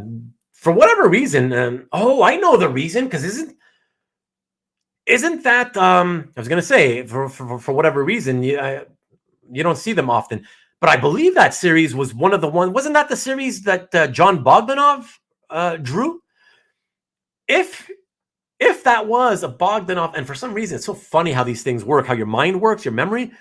I'm getting a flash of an image of Franklin. Is it possible in his sort of like a red costume with a bit of a white and black checkerboard pattern, kind of crying? Is there a cover from that series where he's doing that on the cover? But anyways, I think Bogdanov did that. If that's the case, then We're Up and Stain, you're in luck, because you can reach out on Facebook. I think you can find John Bogdanov on Facebook and reach out to him. And if you can reach out to him, he still has the vast majority of all the art he ever drew. So that explains why you probably have never really seen pages from that series anywhere. Yeah, he probably has them all. So there's a little tip I just gave you of a secret cache that you might be able to tap into. And, sorry. Hugs and kisses, Carl, would be too much. It would for me. It would for me, and for many others, I assume. Anyone just have the name removed? I've done this a few times. Well, we talked about that earlier before you came in, number one Marvel fan. We talked about the fact that people white out the name, and I think it was Caesar who was saying, he doesn't like it when people do that, because he'd rather have the name than a big blob of whiteout on the page, But you've done it a few times, so I'm assuming. Can I assume that that's what you did? You whited it out, I guess. I will say, if it's a pencil sketch, let's say, or even a published page, but the inscription is done in pencil, which is rare on a published page. But if it was in pencil, I wouldn't be opposed to people erasing it if you use the really quality eraser. But again, if it's a really old inscription, you may still see a faint tracing of it. But I guess if you don't like it, it's still a faint tracing of the pencil mark is better than the full pencil mark. But yeah, I wouldn't be opposed to somebody doing that. But even I'm a purist, so even I, again, would not do that, even with a pencil sketch. But I wouldn't be opposed to other people trying to do it themselves, Oh, sorry, I got that one. The bootlegger, yeah. You're in big duty now. Not now, but I was back then. I learned a couple of lessons with cross-border customs agents the hard way, unfortunately. I just come north to eat the maple syrup candies. Nice. I'm not a maple syrup guy. I've been a lifelong Aunt Jemima guy. So to me, I'm hardcore Aunt Jemima man. I mean, to me, that's the good stuff. I don't want anything from a bottle or a can. Give me Aunt Jemima or give me death. Yeah. Jemima's my woman. Let's see. What will that? Oh yeah, and all the family up there. Yeah. Well, maybe one day you'll make it up here just to see me. Who knows? Anything can happen. Oh, the Nickster. Good to see you, Nick. And yes, please rally some likes. I would appreciate that. Thank you so much. Good to see you, sir, especially this late when I'm usually finishing up my shows. And I know I'm getting to you a few minutes late here. Come on, 23. Yeah, let's make it 2 more. Give me an even 25 at least. That would be nice. Nick should do. Yeah, but if Nick does the live stream, then we'll definitely be here until like 3 in the morning my time, midnight for most of you West Coasters that are watching. So what else we got here? I only seen it 3 or 4 times in my life. Oh, okay. That's funny. And by the way, everybody, as I always want to tell you, I know that most of you guys know, but there is at least one person, Mike, who's here for the first time tonight, to let you know, and anybody watching on Rewind who may not already know, that Nikki B, my friend who just started chiming in to let you guys all, to encourage you to hit the like button and the thumbs up. He does a show of his own, a art sales show on Friday evenings for East Coasters at 7 p.m., 4 o'clock. So it's afternoon for the West Coasters. But it's about an hour long, give or take a few minutes. And it's primarily geared towards newcomers to the hobby. So you get the affordable art, but also a mixture of higher end art too. It's just a nice, fun way to close out your work week. Fun chat. And here it is. You can see Nicky B, the handsome gentleman that he is. And yeah, nice graphic with unfortunately covering up Amy, but the Friday, 7 p.m. Eastern, I guess it's nice and big so you can remember. And that is every Friday, by the way. So something for those of you who are not aware of the show, you should check it out. It's every Friday, 7 p.m. Eastern, 4 o'clock Pacific. So yeah, check that out. And that, of course, is every Friday. And that means this coming Friday is the next show. So 5 days from now, be there or be square. And a lot of us, by the way, including myself, are usually there in the chat. I'm part of the live chat crew on Nikki B's show. So yeah, check that out, please. And I see now he's answering. Now I would put people to bed.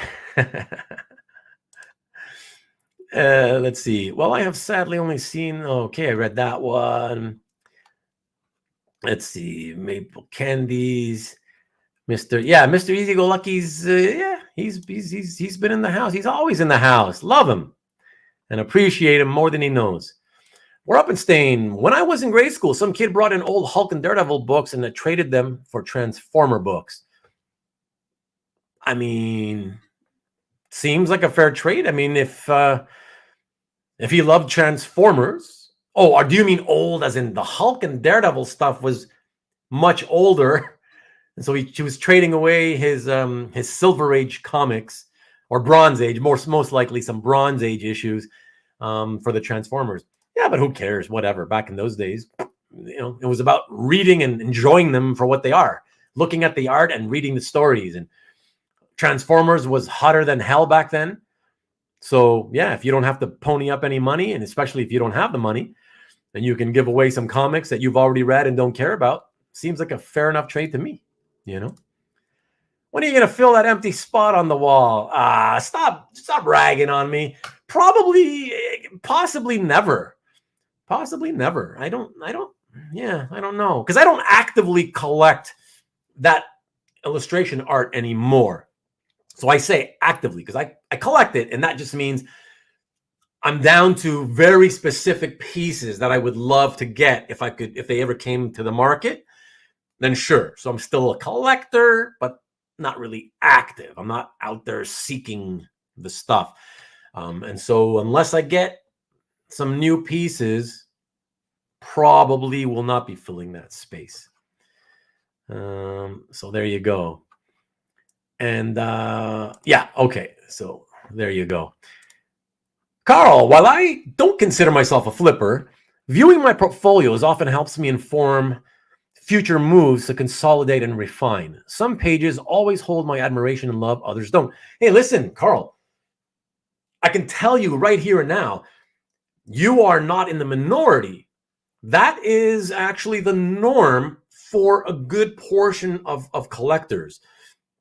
You especially the longer you stay in the hobby, you know, people's tastes are constantly evolving, changing, and therefore a lot of people, that's why most collectors, the vast majority of collectors, are also sellers. And what I mean by that is, at some point or another, occasionally they do sell art, you know, and in most cases, it's either because they don't have the financial wherewithal to necessarily buy all the stuff they would like to buy, and or they simply don't feel, they may have the money but don't feel like putting in new money at today's prices, but feel that, hey, maybe if I can swap out something I already have in my collection that I'm not as excited about as I once used to be, then it's a fair trade, right? Then I can justify making this purchase by selling that to get this, you know?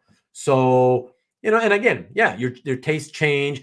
A lot of us, including myself, have purchased art on a whim, right? Because, oh, it looks good in the moment, so you buy it, you know? And then after a certain amount of time, you remember, oh, you know, when you're looking for stuff, looking to see, hey, do I have anything I can get rid of to make me help me buy this piece, right? And then you remember, you look through and you're like, well, you know what? I bought this on a whim. It wasn't an intentional buy for something that I was looking for. And those are the kind of pieces that you easily can sort of like, oh, you know what? I can let this go, and this will pay for that new piece I'm getting. So, yeah, you're among the majority, my friend. Ah, yes. Once again, I'm coming to this like 10 minutes late. So yeah, John Bogdanov and Terry Austin. Thank you. Thanks for the confirmation. Alberto, there was a Bogdanov Fantastic Four X-Men page on HA. Yeah, so check that out. That's my point, right? Imagine how rare it is, because Bogdanov kept all his art. As we all know, Terry Austin has sold very little art over the years and throughout his career. So yeah, imagine what a rarity it was for that page to get out. And no doubt it came from Terry more likely than John. So Mike, you don't put much stuff on CAF. Hey man, no worries. You know, it's not for everybody. To each their own, you know. We're up at Stain. There was a page with Kitty talking to Franklin that I love. I'm sure there is. Like I said, man, reach out, John, try to find them somewhere. I think you can reach, like I said, I remember seeing him on Facebook. If you do the work, you might get something. So, yes, thank you very much again, Nikki B. Thank you, Mr. Easy Go Lucky. Franklin was modeled after John's son. He posted about that on Twitter recently. Okay, so there you go. We're up in Stain. Try Twitter, finding him on Twitter if you can find them on Facebook by any chance. And yeah, nice. I appreciate it. Thanks for the help getting there, Nick. Syrup straight from the tree. As long as the tree is named Aunt Jemima, I'm all in. So Mike talking to Carl. I recognize your name from CAF. Amazing collection. Love your Batman. Nice. Okay. I know of Nick. Matt Damasi is a mutual friend. We'll check out next Friday show. Cool. Awesome. Very cool, man. Hey, Mike, by the way, are you East Coast, West Coast, Midwest? Let me know. Just curious. And yeah, very nice. Thank you from Nick. And Nick's Eagles are unstoppable. Okay. So we should be able to get you got there. Okay. Hate selling my stuff. A lot of people do. A lot of people. Look at Marcus. Marcus been collecting pretty much longer than any of us, almost any of us in the chat here tonight. And you'll see he's one of those guys. He buys when he can afford. He saves his money. He buys the stuff. You never see Marcus selling stuff, you know. So some people are attached, and yeah, They don't want to let it go. So more power to them, you know. So let's see. Thanking. There we go, Carl. Do I have a web page? Yes, I do. You can find it currently at comicbookartgallery.com. So yeah, find it there. It's comicbookartgallery.com.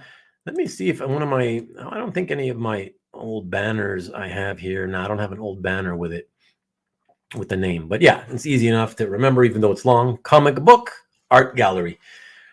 And yeah, you can get there. It's mostly, I mean, I mostly deal in Mike Perkins art, though. So that's primarily what it is.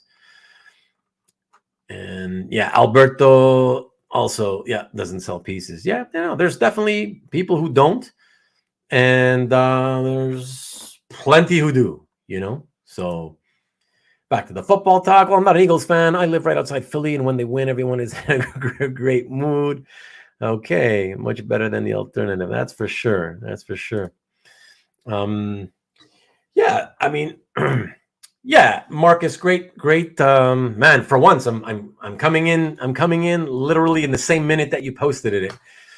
Buy within your means if you can. I know exactly, because we all, I think we all understand the feeling, right? That compulsive feeling. I think all of us feel it, or the vast majority of us feel it. That compulsion to get another piece, no matter how many you already have, no matter how much you claim to love the art you already have. That's the collector in us, right? The act of collecting comes about because we have this compulsive need to want to acquire more of that stuff that we love so much. And therefore, since there's typically, for most of us, there's typically way more stuff in existence that we would love to have than we have the money to buy it all with. That leads people to having to try to buy within your means. And yes, it's very difficult. Absolutely. That's why it's great advice. The compulsion is very difficult to stop for some people. I get that.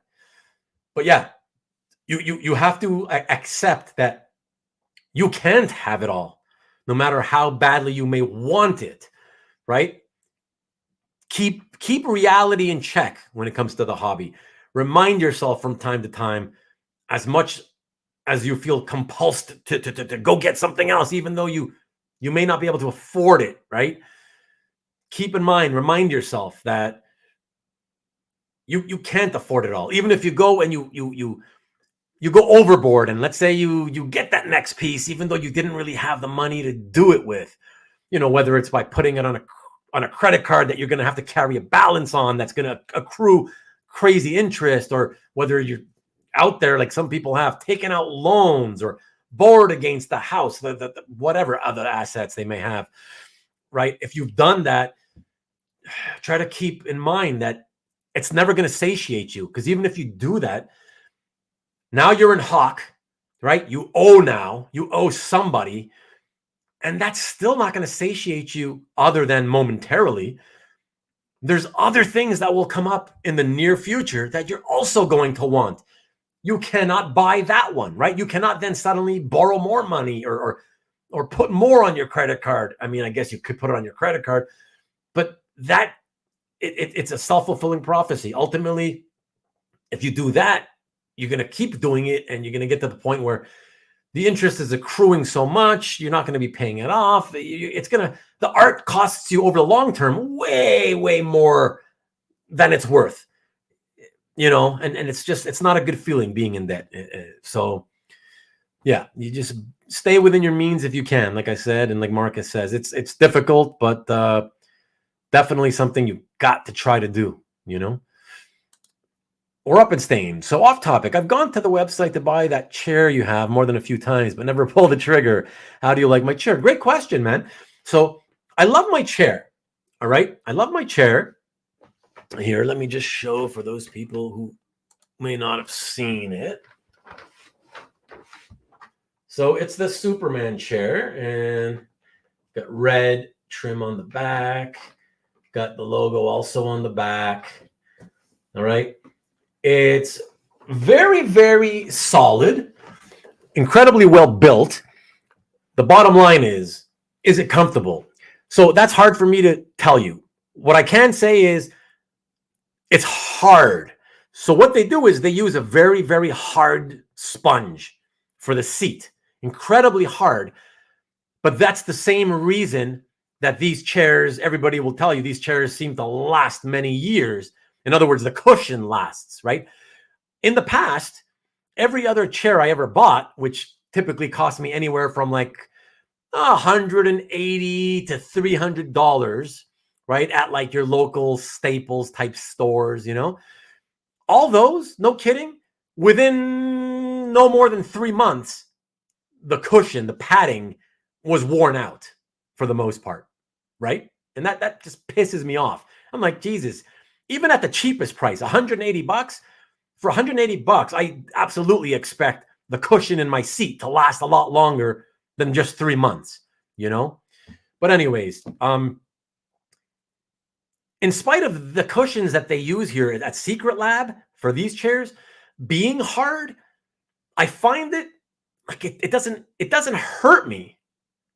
If you know what I mean. Like I don't feel like it's hard that it hurts.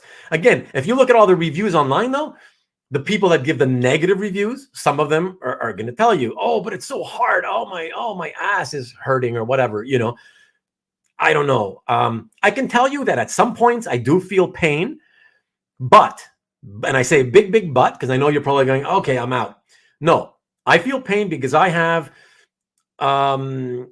herniated discs in my lower back. And that's the first thing. And I sit in this chair probably 15 hours a day. Okay. So, how much usage do you get out of it? That's what matters ultimately is if you sit in it all day long, every single day, like I do, I'm sure at points your ass is going to be hurting or your lower back or whatever.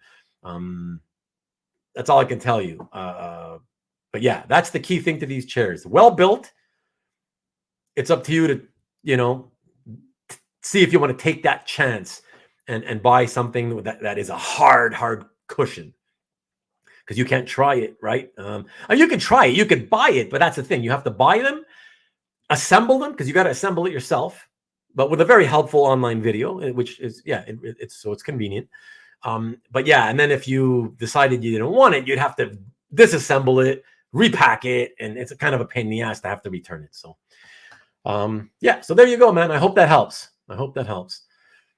And let me see. So, Marcus, the question is where you prefer to keep your money that will appreciate the most: retirement funds, collectibles. Well, I don't know if that's the question. For some people, it certainly is. I mean, yeah, like if you're all about just thinking about a place to park your money, and then it certainly comes into play. The decision definitely comes into play, right? If you've always been a collector anyways, and you've been somebody who has never, you've never learned about investing or trading, in traditional assets such as, stocks, bonds, whatever, the stock market, right? Then I could see how somebody might put a lot more emphasis in thinking of the hobby as a place to park their money, for sure. Because it certainly has been, over the long term, it certainly has been an amazing investment, so for sure.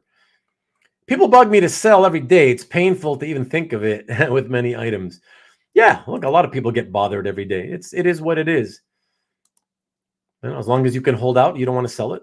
It's cool, I sold a couple of my kids for some Grail pieces. So that's why you're only down to one boy now. That's funny. Ian, I have all that I truly currently feel I super want and thus feeling like it's getting easier. Okay, interesting. Interesting, given how new you are to the hobby. Some of you who don't tune in to my shows very often may not know. Ian is a friend of mine, and he was a guest on one of the episodes that hung out with me in the studio here. And he has only been collecting for a couple of years. So, for a guy who's only been collecting as short a time as you, Ian, that's an interesting thing to say. Kind of surprising to me, to be honest. But I also will say that I kind of have my doubts. There's always going to be something else that will pop around, hiding around the band, and you're going to be like, oh, look at that. Oh, yeah, I kind of want that. But yeah, we'll see. I mean, time will tell the tale, I guess, Nikki B, love what you have. Appreciate what others share, but never be jealous of others. Makes life more enjoyable. Absolutely, my friend. Absolutely. And you know what, Marcus? If they had them, there was a good chance I may have gotten one of those over Superman, but maybe not necessarily. I love the Superman, because he's the first superhero, really. And the emblem, the chest emblem, right, is just so iconic. I may still have chosen it over Hulk or Spider-Man, who I've always loved as characters even more than Superman. I may still have done it just because I like his Superman's logo better, But yeah, I believe it's just that they have probably a license only with DC, and even with DC, I seem to recall only 4. And it was other than Superman, they had Batman, the Joker, believe it or not, which is kind of weird. I guess they wanted to have a villain to add to the Batman. And who was the other one? Batman, Joker, Superman. Oh, and Flash for Nikki B, in case he wants to invest. I don't know, in the United States, I think they're probably in the 500 range, most likely. Yeah, Nikki B, if you want one. Flash. I almost got the Flash, by the way. I was close to getting Flash. But in the end, it's so much red. So I was like, nah, I'd rather have the blue and with red trim of the Superman. Looks better, ultimately. But yeah, there you go. Hey, that's cool. We can talk about other things. Like the first time I think we've talked about the office chairs. That's why I collect screen used Marvel props as well. Looks awesome with the art. Yeah, that's fun, man. That's fun. Wise words, never be jealous of others and just be happy for them and appreciate the art. Very true. Very true. Although, as you guys know, for some people, not so true, right? Some people I think they just lose sight of what's important, right? They do. They just lose sight of it. And they're so focused on the selfishness, unfortunately, but that's the truth. Like I don't even think often people don't realize how selfish they're being as collectors, because there's a certain inherent selfishness that comes with especially one-of-a-kind type stuff, So I know that it's collecting, especially one-of-a-kind stuff, it's a bit of a selfish process, but some collectors take it to an extreme and yeah, they just go overboard with it and to the detriment of others, which is when it becomes bad.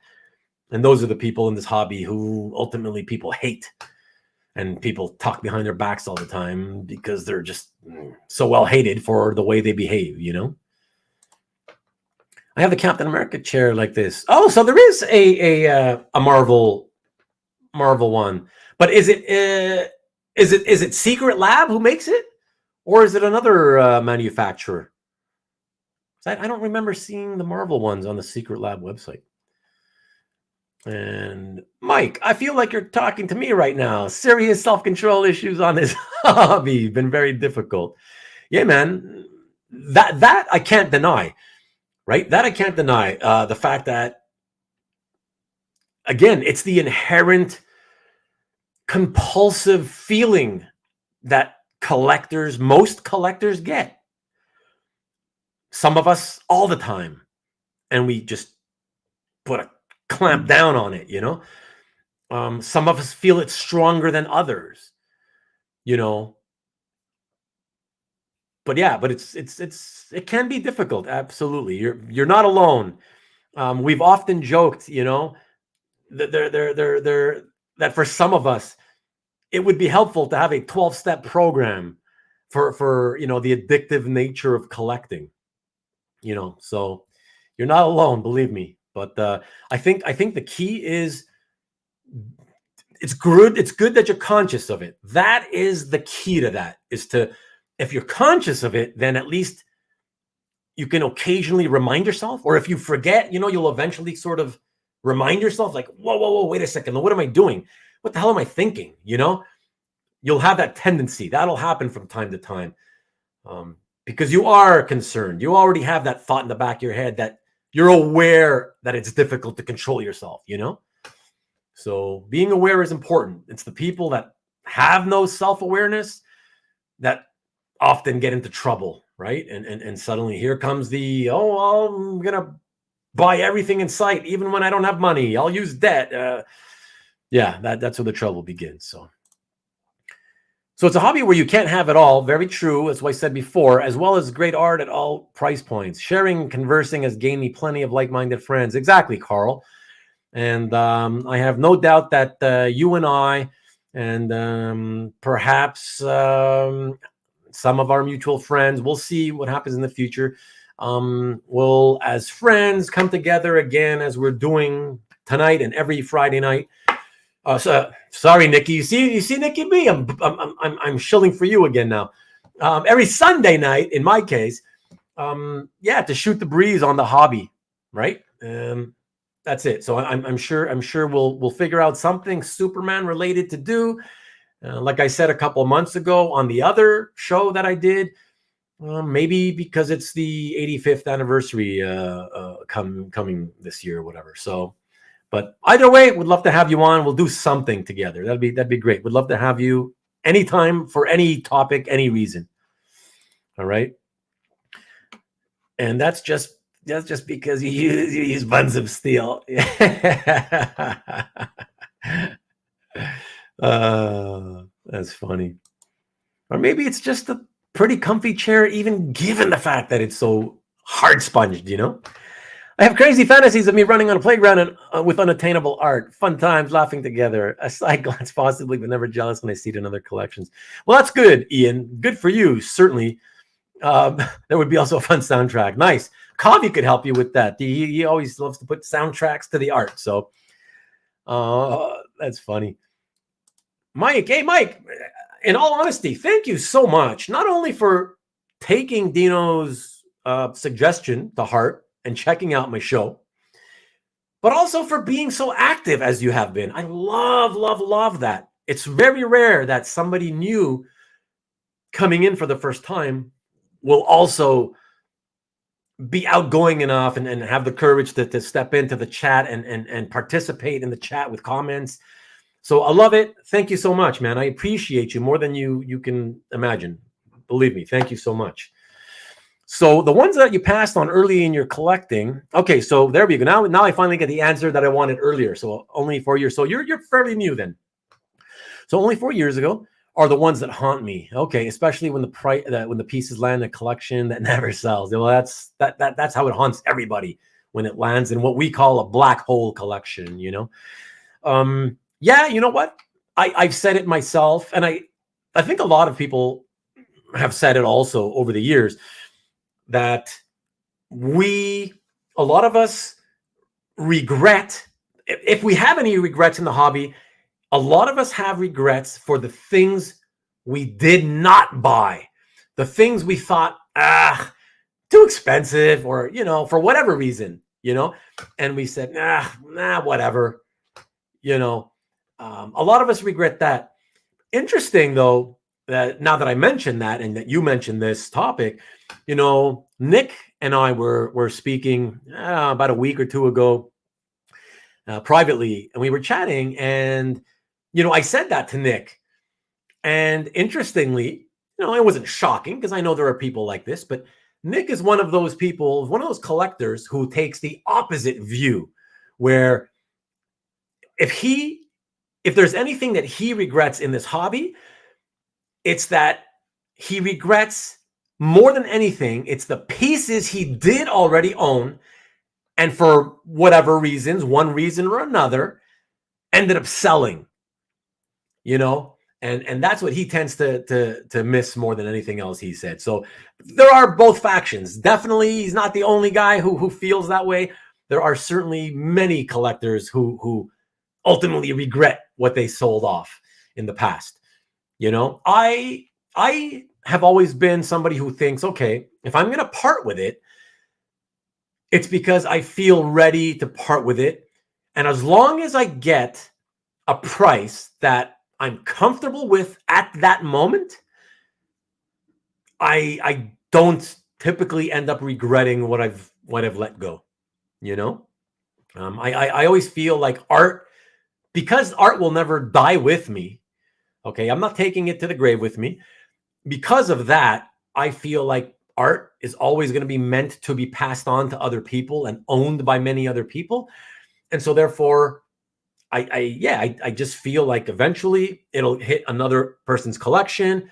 And then that person one day will part with it in one way or another. It'll end up in somebody else's collection, and on and on and on, you know, long after we're all dead and buried.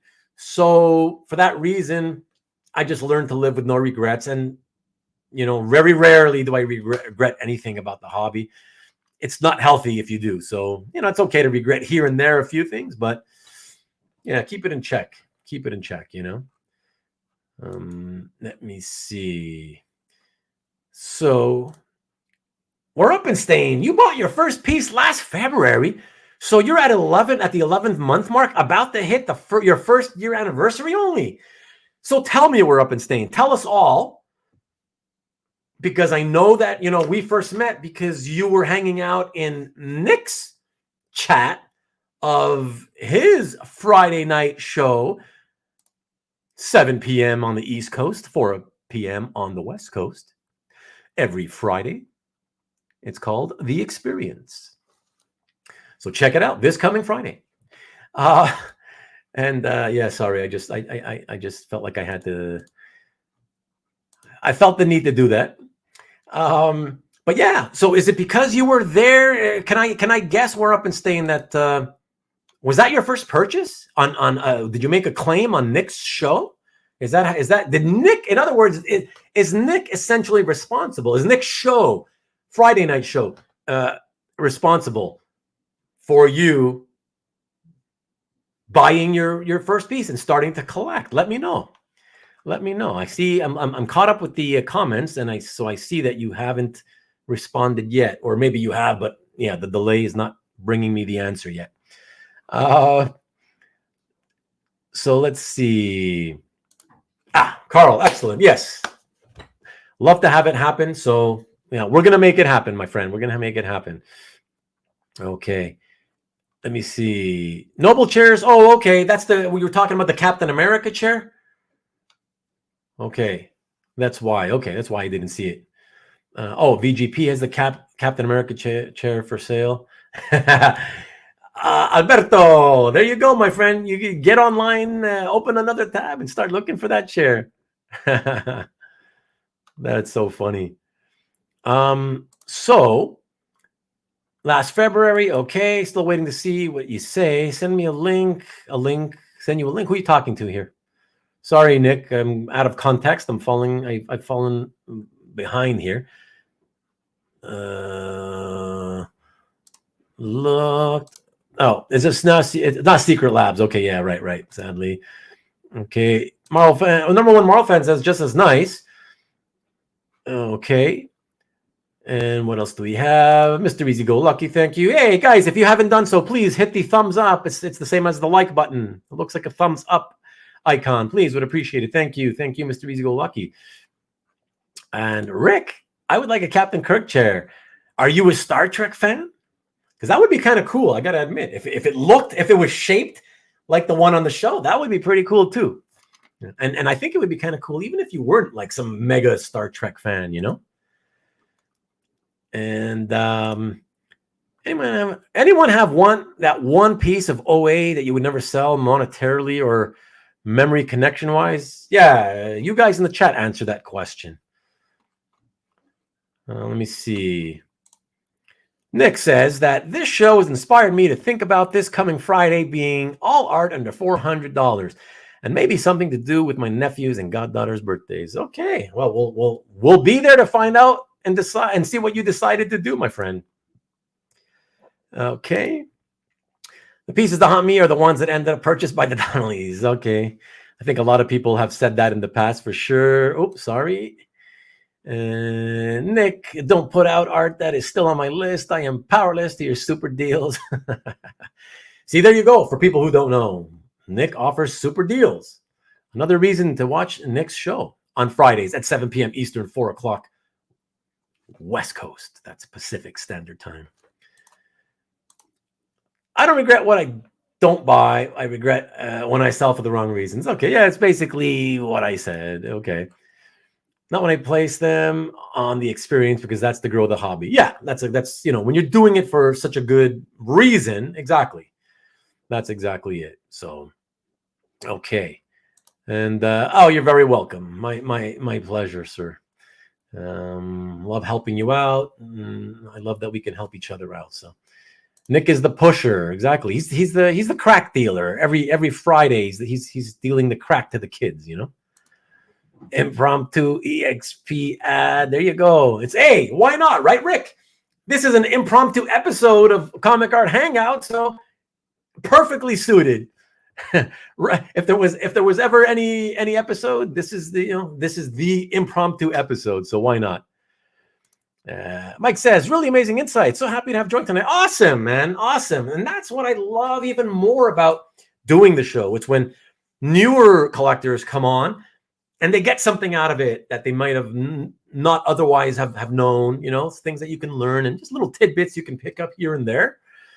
It's great. And like I said, with me, I have no choice but to shoot my mouth off, especially when nobody's in the studio with me. But what I love it is that all these guys, all my friends here that are you will see regularly. If you start showing up, Mike, on at least semi-regularly, you're going to notice, you're going to familiarize yourself with all the names. You're going to see it's always the same names, more or less, that show up, and that's because, you chat each other up, you become friends, and yeah, we're all here to help each other, support each other, and just have a good time together, right? Once a week. So, and if you can learn, it's not just me. A lot of the guys that are talking with each other and with you in the chat, also very, very knowledgeable. So all of us combined together, is what makes my shows what I think is really great, really fun, and a good time for anyone in the hobby. So thank you all, live chat crew. Peace. So Ian says, "Oh no, he's got the product that seems to frequently be the things that I want that weren't on the market." Well, there you go. He's got you by the balls, you would say, in a sense. Ian. I mean, that's but that's kind of the whole thing. Like we were saying before, like Marcus alluded to, right? He's the crack dealer, right? He's going to give you a little taste at first. He's going to sell it cheap, right? You got your little dime bags of crack. Here you go, kid. I'm not even going to charge you the dime for it. Here you go. The first one's free. Taste it, right? As soon as you get your first one, you're probably hooked. And then that's the beginning of the end. So there you go. If you're watching later, you can still hit the thumbs up. That's very true. Rewind watchers. Thank you. Please do that. And are you going to any cons this year? I myself, I think I've answered you before, Stanley. I don't typically travel because I don't like to fly. And the only con I'm willing and able to drive to is Terrificon in Connecticut, the Connecticut one. But I like a good 5 to 6 hour drive. It's nice and relaxing. That's how long it takes me to get there. But only I like company. So I like to do things with company. So it's my friend and I go. Sometimes he'll drive, sometimes I drive. But he has to be willing to go. And we may go this year. We've just talked about it literally two or 3 days ago. He was showing me that the guest list for Terrificon is already shaping up to be really good. So I may go to that. We'll see. But other than that, I can't see myself going to a con anytime soon. Nick wants the flash chair. Yeah, that's what we were talking about earlier. And of course, that was 5 minutes ago. I'm sure. Yeah. Oh, okay. Send me the link to that. I will. Absolutely.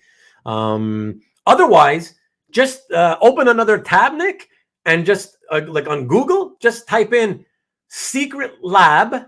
Okay. Yeah.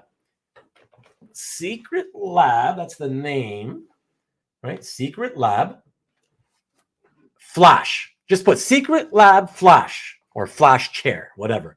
And it'll pop up on Google immediately. So there you go.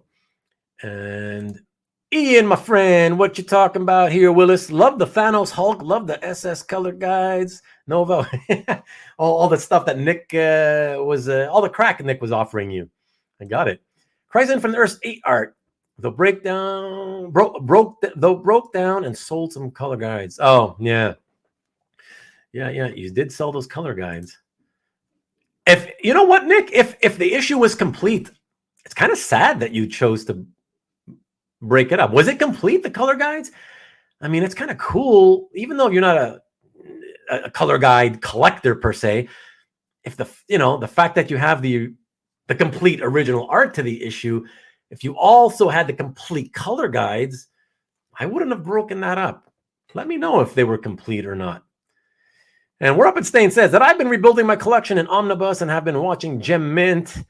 Yeah, Gem Mint. Gem Mint, the guy who looks like the guy from House of Pain. Nick did an Omnibus show with Gem. Oh yes, I remember that. And I started watching the EXP from there casually. Oh, so you first saw Nick because of the show he did with Gem. Then that led you to the EXP casually. Okay. And then a $99 Weapon X page sucked you in. Cool, man. Cool. Everybody starts somewhere. That's awesome, though. It's nice to get the provenance, as we say about the original art. In this sense, it's the provenance for your becoming an original art collector. So that's cool. Yes, dealing the product. Exactly. Mr. Easy Go Lucky. Thank you, sir. Hit the likes, everybody, please. Maybe I can get to 30. What am I stuck at? Am I stuck at 25? I don't care all that much. I mean, I care, but like if there's 20 something, with the amount of people that show up, it's actually already pretty good. So I got to do another sales show soon, hopefully. And then those people tend to show up a lot more to those and get more likes on those. Alberto, all right, folks, find a call for me at 9. Oh, and I'm late to this by 3 minutes. Sorry, man. Hope you're still there. Time to call it in. It's a nice impromptu show. Hey, I appreciate it. Thank you so much. And I just noticed, by the way, that we just crossed the 2-hour mark.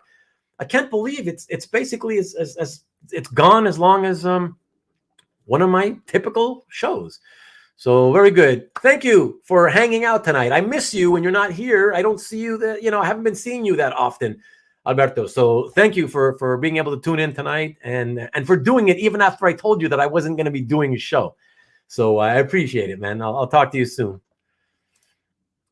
And okay. Whew, I feel better now. Did not have them all. Excellent. Okay, cool. Yeah, Mike, exactly. That's what I noticed. Mind you, to me, and no offense to anybody who's a fan, it's not like it excites me because it's not like I haven't seen Arthur Adams at a con before.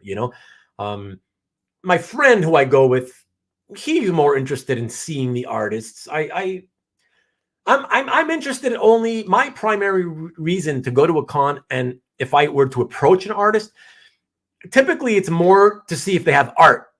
I'm about the art, so I want to see about the art. I don't typically stand there in front of them and try to converse with them about how much I love all their work or whatever. Like I don't fanboy out or whatever, yeah. So I that's my thing. But no, Terrific Con. Actually, what I went in 2019, just a few months before COVID, with my friend, and we by coincidence happened to run into a collector friend of ours from here in Canada, actually in the Toronto area. We didn't know would be there. And the most fun part of that weekend for me, we were there only for 2 days because we didn't stick around for the Sunday. Sunday we woke up and drove back home. But the most fun part for me was actually after the con. It's just us three, me, my friend, and the other friend that we met up with, going out for dinner after the show for those 2 nights, the Friday and the Saturday, and just sitting down at the restaurant in that whole casino complex and shooting the shit together. We had some good laughs, and that really was the more fun part for me. And in general, that's not surprising, because that's, if I attend the con, it's these days it's more about that. It's just hanging out with good friends, and yeah, enjoying friends' company. You know, that's what it's about for me. I'm not even so much interested in looking for art anymore. So yeah, but we'll see if I go to Terrific Con. If I had the entire color guys, I probably would not have run. Yeah, I had a feeling that you wouldn't have done that either. That's my feeling, you know. I want some art, Adam's art bad. I'd like to get some sketches. Waitlist is really long. You know what's funny? #1 Marvel fan and everybody else who's curious about Arthur Adams and his commissions. In late August, I was in Toronto, and Arthur Adams was a guest. And so was Joyce Chin, his wife. So when I was in Artist Alley and I happened upon Arthur's table, he wasn't there. So I don't know where he was, making the rounds, I guess, maybe in the bathroom, who knows. But Joyce was there. So a friend of mine had asked me, hey, while you're there, please ask, you know, what the situation is with commissions. How much do they cost? How much is the wait list? How long is the wait list and all that stuff, you know? And I shit you not, and I think, no, but this is not going to surprise people who are commission collectors who have tried to get stuff from Arthur. I shit you not, though, Joyce, his own wife, was like, well, the best way is to reach out to us, like, through the website. But even then, like, you may not hear back from us. And so I suppose maybe try to catch us at a convention. Try to catch Arthur at a convention. It's probably your best bet. And so I said, okay, so does that mean you don't take a list for like at-home commissions through the internet? And she said, well, we do, but we kind of don't, you know. And she said, this is the most important part. She said, here's the thing, you know, she laid it out for me straight, right? She could tell I just wanted the straight dope, right, on the matter. And she was like, so Arthur does commissions that range between $10,000 to $30,000. And he already has like $25,000 and $30,000 commissions that he hasn't gotten to, and it's been 2 or 3 years since he got paid for them. I'm like, oh, okay, thank you very much. Enjoy the show. Yeah, thankfully, you know, I'm not a commission guy, so I don't want to get involved in any of that. But yeah, at least I was able to give that information to my friend, and that's it. Now he knows what to do. If he wants to get involved with that, then that's up to him, you know. Yeah, exactly. Cross the 2-hour mark, Marcus, and that Q Stanley to come in. There you go. Keep the show going till your bedtime. Hey, it's my bedtime whenever I decide it's going to be my bedtime. That is so funny. Rickster, Nick can photocopy his Crisis originals and make his own color guides anytime he wants. That's very true, too. Very, very true. Mike, Wicked Comic Con in Boston. You know what? It's funny. That's another con that I could go to and would be, in terms of logistics and hassles, it is one that I could go to, as well as a Terrific Con, of course, because that's also roughly 5 to 5.5 hours from me, and also a very nice drive. Yeah, New York, for those of you wondering, New York, you would think would be the place I would go to every year, because it's also about 6 to 7 hours, depending on the traffic. The problem is I'm not willing to drive any further than like an hour outside New York. There's no way I'm going to drive into New York City. It's a friggin' pain in the ass. driving in there. Everything's a ripoff. The whole city's just, everything's like anyways, you guys know. Everybody who's been there, you know how expensive New York City is. Parking's a nightmare, whatever. Ugh, I know. It's just a hassle I don't need. So that's why I don't go to New York, even though it's with San Diego, it's the biggest show in the country and would be the best one for me to, I guess, entertain myself at. But yeah, not willing. So, but yeah, Boston might be something to consider. We'll be hanging out with Quan Chang. Oh, will you? Okay. So only four years in the hobby and you're hanging out with Quan Chang, are you? You've made buddies with Quan. You must be from South Florida. Is that why you guys are buddies? Maybe that's why. He's South Florida guy, perhaps, huh? And Marcus says that Adams doesn't take the money until is that right? I will admit, Marcus, I'm willing to concede that may be just my own memory, faulty memory. That may be me because I'm so used to most artists taking the money. I think that's probably what happened is my memory turned it into her saying that, oh, he's already been paid for these, commissions and it's been 2 or 3 years. So that's fine. I'm willing to concede that he probably hadn't been paid. If that's how he typically works, then yeah, that's fine. But that's the thing. And that's still a problem because the fact that he hasn't been paid is great for the collector. Absolutely. And I'm happy for that. But at the same time, has even less incentive to ever get around to doing that list. But I guess that's why Joyce was telling me straight out, like, don't, she essentially told me, don't bother. Just don't bother. Like, catch him. If you can catch him at a con and get a sketch at the con, do it. But otherwise, don't bother is essentially what she was trying to tell me in not so many words. Yeah. So, yeah, he does the 1500 level drawings that are done faster. Yeah, I'm aware of that as well. Yeah. Good to put it out there for anybody interested, though. Alan Davis. Yeah, Caesar, that's true. Although the last time I went, he was there as well. Also, yeah, he's always there. Or at least it seems like he always likes going there. So, Carl, I could take a train to New York easily, but still avoid it. Oh, even with a train, you avoid it. Wow. So now you know how I feel. And you drive to Baltimore every year. Okay. Meet up Wednesday. Caesar, yeah, he literally just emailed me a few hours ago to let me know he's heading out to visit his mom because she's not doing well. And he said that while he's there, that he's going to meet up with the BC crew that he had already done a get together with them a couple of years back. It was the first time any BC people had gotten together. And so he's going to do it again. So that's cool. That's fun for them because I don't think they bothered on their own to do it again since then. So it'll be good for them. That'll be fun for them.